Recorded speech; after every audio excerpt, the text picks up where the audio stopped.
We're going to create a budget in Folio right now as if we were the project manager. So to access the budget, you're going to come over here to dollar from project navigation, click on budget. I just want to show you really quickly, this is the budget template in Folio. There's not a separate template between as is and VBox. So if you scroll down, you'll see we have our LHI at the top. Your soft costs are at the top part. Then you have your building construction in the middle. Again, VBox and as is use the same template. And after the LHI is your FF&E. So this same template that you see here is going to be carried through when a contractor bids. You can use the same line items that you see in the general construction section. And then the contracts will also use the same breakdown of line items in their cost sheet. We're going to create a template budget for you in the Five Below Folio that you can copy from, but you have to actually copy that manually yourself. One way you can start your budget is to enter it manually. You can either, typically if you're on a new project, you're going to start with a budget that's a $0 value. You'll go to that budget, you'll click Edit Values, and you'll go through here and you can just manually update your costs.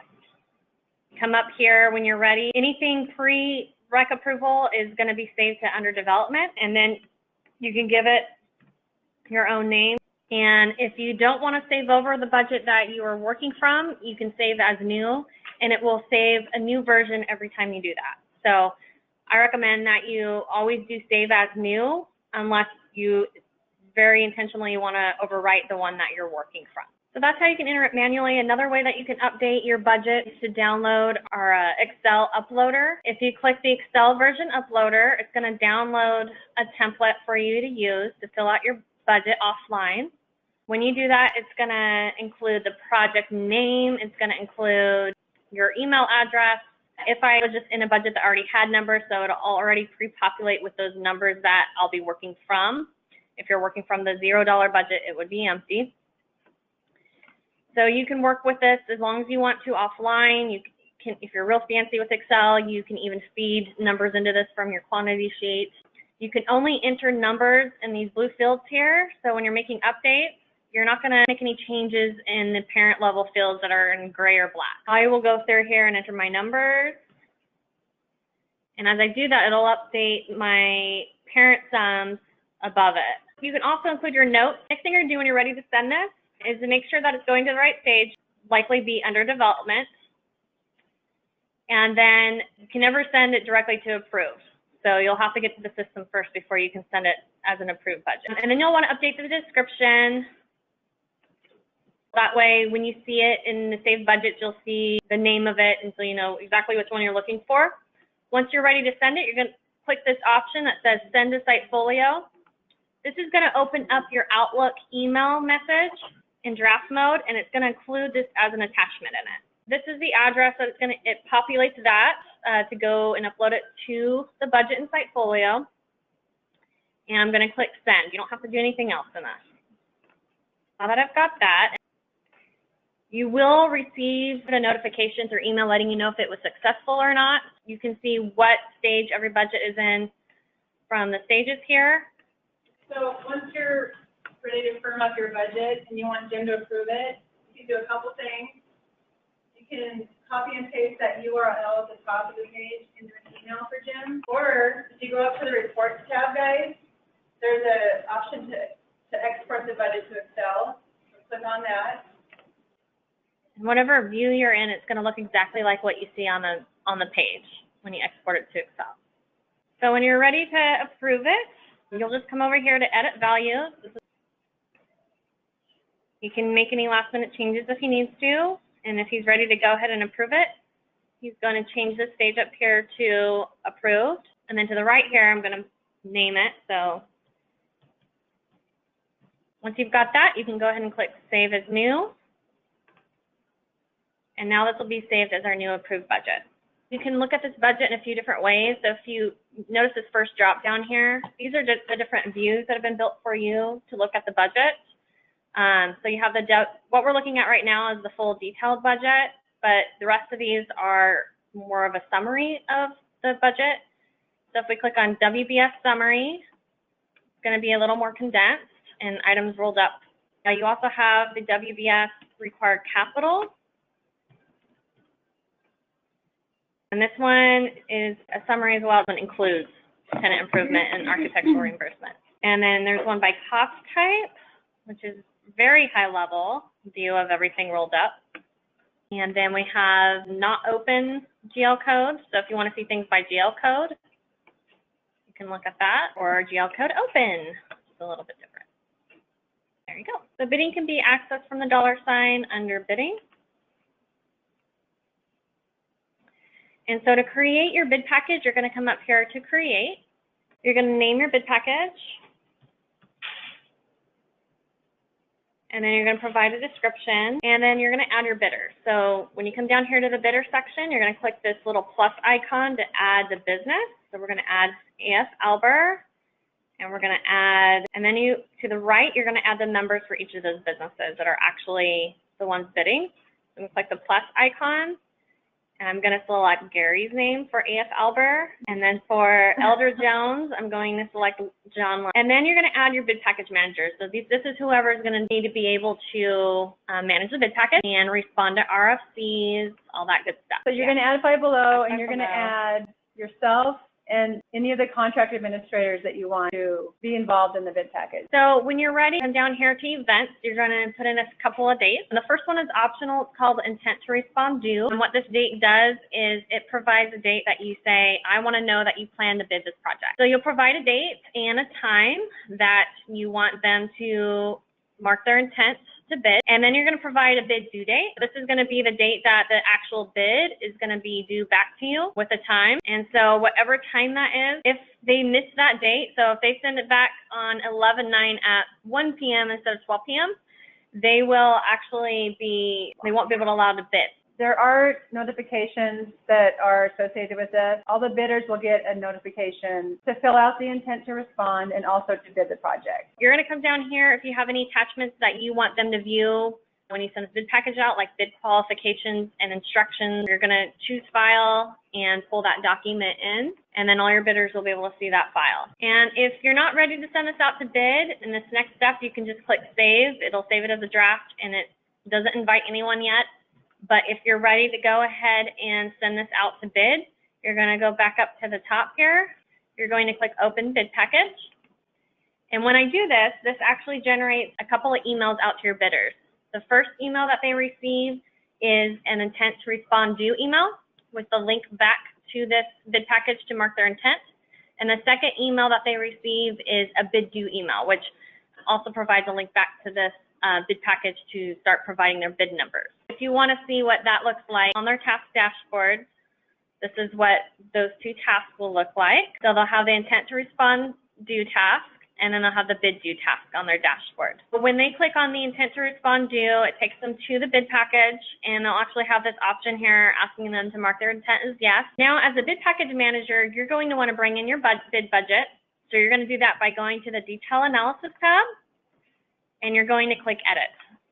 At this point, you will copy down the approved bid budget, or if you're sending it out to bid before it's approved, you can choose which bid you want to pull it from. So we're going to click Jim Approved, and we're going to click Copy, and that's going to copy down all of the numbers that are relevant to the contractor portion of work. Those numbers populate. You're also able to adjust these manually if you need to. Your internal notes you can provide out here to the right by line items. And once you have that, you'll just scroll down and click Save, and then you just have to wait for your bids to come in. So you're going to start getting your bid numbers, and when that bid is submitted, you will get a notification. You yourself will have a task on your dashboard to easily click from and look at this as well. As you can see, I went to the Detail Analysis tab, and this gives you a detailed view of the numbers that were submitted against your base bid. So if you go through, you can kind of visually see which ones are under and over. You'll notice these little triangles, and those are their notes that they're entering for you. If I come back to the Bid Analysis tab, this is higher level summary of how those bids are up against your base bid budget. And at the bottom here, it shows you how under or over budget those are. They'll also be submitting their attached bid proposal with maybe detailed quantities or any extra information that they need to include, and those will show up for you here on this page. So when you're ready to award the bid package, you need to close out the bid package. So you're going to come up here to where it says edit, and you'll come up here on the scope tab and click close bid package. Once you do this, it can't be undone, so just make sure that you're really ready to close the bid package and stop receiving bid numbers. Once you close the bid package, that's when you can come in and select a winning bid. So I'm going to come to the bid analysis tab, and I'll select the one that I want to win. And then you have an option to either use the Folio automated notification that lets the bidders know if they were selected or not, or you can uncheck that and send your own notification out to them. This brings us to the contract section, which is found under the $sign. Hover your mouse on dollar, then select contracts. And you'll see that Folio has 3 different contract buckets. You have your general contractor contract. Your services contract is for things like the outside project management, architects, landlord contracts, and then your FF&E contracts. The general contractor will be the one to initiate their contract. They will send you a contract in the proposed status. They will go ahead and fill out the cost sheet for their contract and upload any necessary attachments. And you'll be sent an email notification noting that a contract is in the proposed status waiting your review. To review and approve a contract, locate the contract under the $sign, select the edit button, review the cost sheet, make sure everything lines up, and any attachments that are necessary. Change the approval status from proposed to approved, and then select your name in the drop-down, and select Save in the lower right corner. That's going to generate an email notification back to the contractor, letting them know that their contract has been approved. Once the contract is approved, the contractor will then begin to process change orders and pay applications against their contract. As you can see here, my contractor has 1 proposed change order awaiting review and approval and a proposed pay application. To review and approve a change order, click on the change order number. From here, you can look at the front sheet of the change order, review any attachments and descriptions. Click over to the cost sheet, review the costs associated with this change order. And when you're ready to approve, select the edit button. Change the approval status from proposed to approved, and then select your name in the drop-down. Click Save in the lower right corner, which will generate a notification back to the contractor, letting them know that their change order has been approved. Same workflow applies for a pay application. The contractor will log in and submit the pay application. It will be waiting in the proposed status. To access the pay application, click on the pay app number.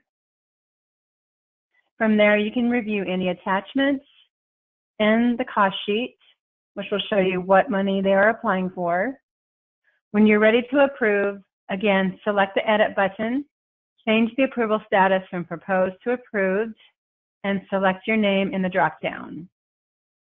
The last thing you'll do is click the Save button in the lower right corner. And this again will generate a notification back to the contractor, letting them know that their application has been approved. The process for FF&E contracts is going to be a little different.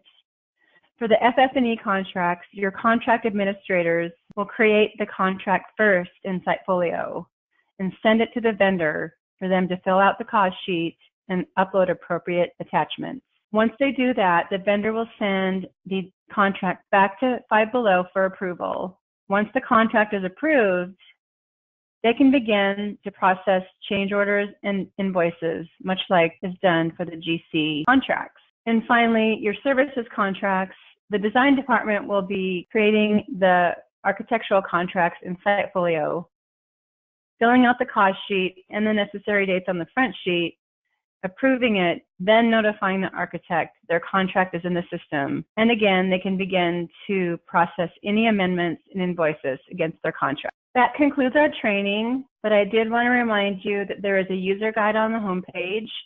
Located under the Folio user guide folder and then the Five Below folder.